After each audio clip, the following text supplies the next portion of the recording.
The White House on Thursday took the unusual step of saying National Economic Council Director Gary Cohn would not resign, trying to contain the fallout from President Donald Trump's controversial comments about the deadly riot in Charlottesville, Virginia, over the weekend, and his assertion that very fine people were protesting alongside neo-Nazis.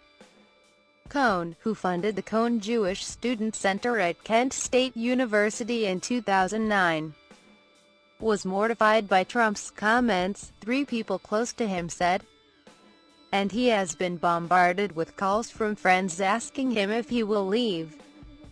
Instead, the White House said Cohn plans to stay put and focus on advancing Trump's economic agenda. It was unclear, though, how long Cohn would remain in the job or if he is still a leading candidate to be nominated as the next chairman of the Federal Reserve.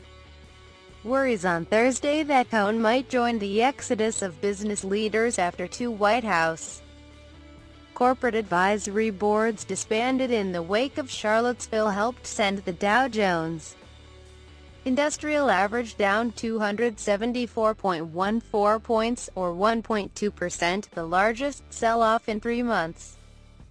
Investors feared the Trump administration might lose a leading architect of the president's economic agenda just as it approaches a critical juncture.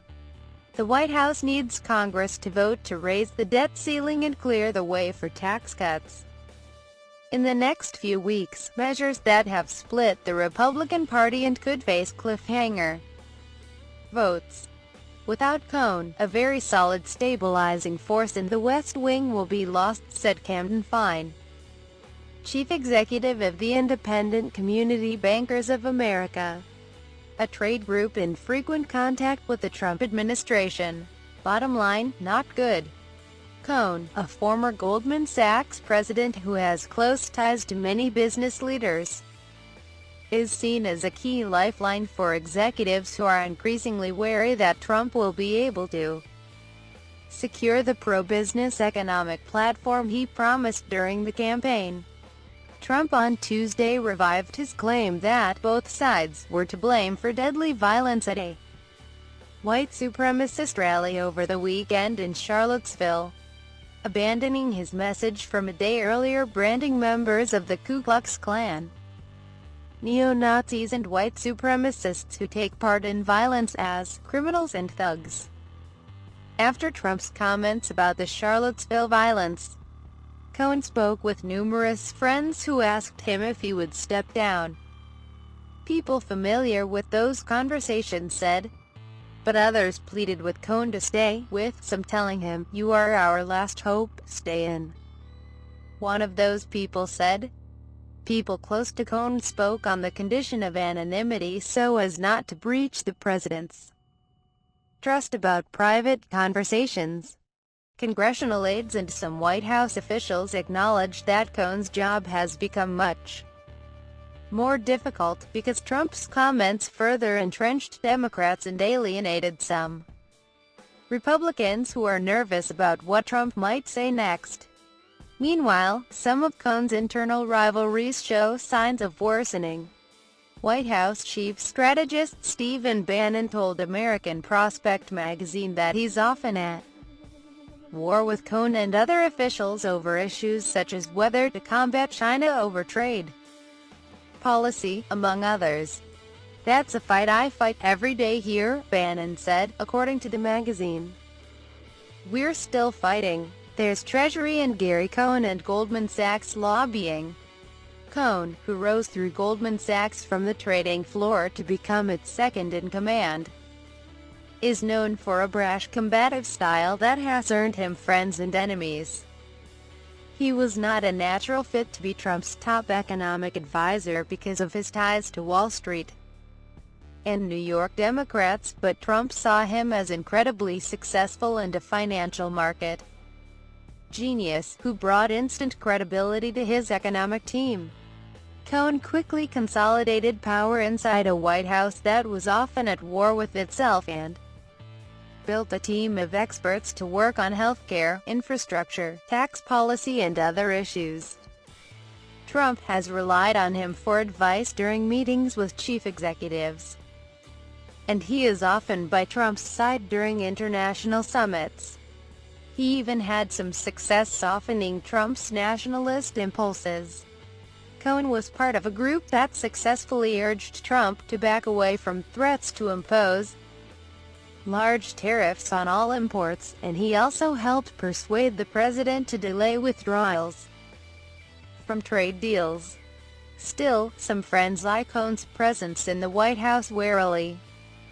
"I have encouraged him to leave before it became too late," said a former Goldman Sachs executive who spoke on the condition of anonymity to discuss the private conversation.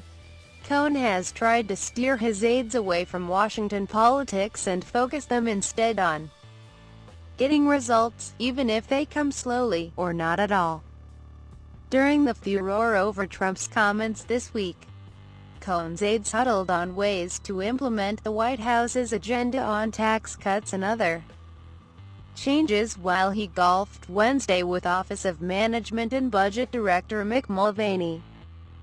It's Cohn who meets with many of the chief executives, hoping to offer an idea or plead the cause with the White House. Gary brings experience in how financial markets work and fail through good times and stressful times, said Eric Gordon, a law professor at the University of Michigan in Ann Arbor. Gordon added that, if the president loses Cohn, he loses a window into the financial markets and the C-suites where investment decisions are made. Financial analysts worry that a decision by Cohn to leave the White House could open the door for other, less business-savvy advisors to fill the vacuum, further roiling the increasingly nervous stock markets. Trump, for example, has in the past mocked Republicans for raising the debt ceiling, but many Wall Street executives say failing to do so could lead to a stock market crash and a recession. If Cohn were to leave the White House, there will be a material market sell-off. Isaac Boltanski of Compass Point Research and Trading said in a research note to clients Thursday, "Our sense from client conversations is that his departure would surely dampen Wall Street's already dwindling confidence in Washington's capacity to govern." Cohn has at times mused to friends about leaving the White House or only staying there for a short period of time, but those who know him say that's part of his personality. Speculating things openly and then later brushing those thoughts aside. Nothing has changed, a White House official said of Cohn's status in the West Wing. Gary is focused on his responsibilities as NEC director, and any reports to the contrary are 100% false.